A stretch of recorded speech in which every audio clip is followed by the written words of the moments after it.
You hear me without it? Yeah. All right. What? I guess we need to have Ed Sadlowski come up here, don't we? Come up here, Eddie. How you doing now?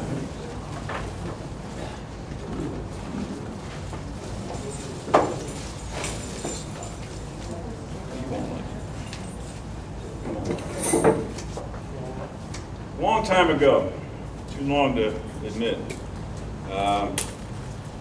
I was a young steel worker at Bethlehem Steel, Pennsylvania, and People magazine had just started to come out, and my dad grabbed a copy of it for some reason. I think he thought it was some other kind of magazine, but anyway, in it somewhere, that was later. But in it was this story about this guy who was shaking up the United Steelworkers of America. And he had a funny name, Sadlowski.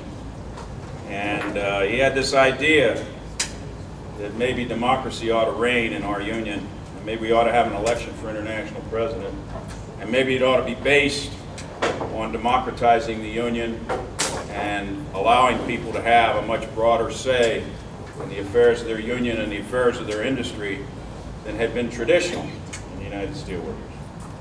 And that guy went forward with a national campaign, and at the time, and it may still be if we had one, at the time I think it was the largest private national election in the country.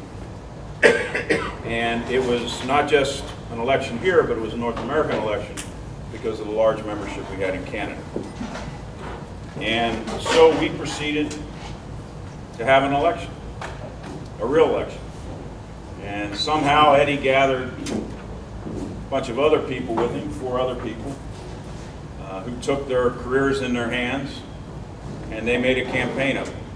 And they excited people like me, and some people in this room, and some people in the mills, and some people outside the union, who very much were interested in a steelworker union that was progressive and positive. And we carried out a pretty good campaign, I thought. My piece of it, I always felt, was inadequate.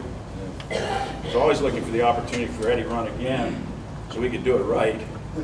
And we didn't win that campaign, but we won history, and we changed the union. And Eddie Sadlowski is responsible for that. Okay? The rest of us were simply lucky to be able to contribute. And so he's with us tonight. He has paid a price, a huge price. And he's paid that price for every steelworker, past, present, and future. And he has changed the union. And it doesn't matter whether they admit it or not, but I have heard successive presidents, from Lynn Williams to George Becker to our current president, Leo Gerard, finally admit the contribution Edward Sadlowski of Chicago made to the United Steelworkers of America. So we're going to present him with an award tonight, and he deserves a lot more on a national stage for what he has done. But I think for tonight you ought to be very, very proud of yourselves, and I thank Jeff and those that are involved in giving him this award because it's long overdue.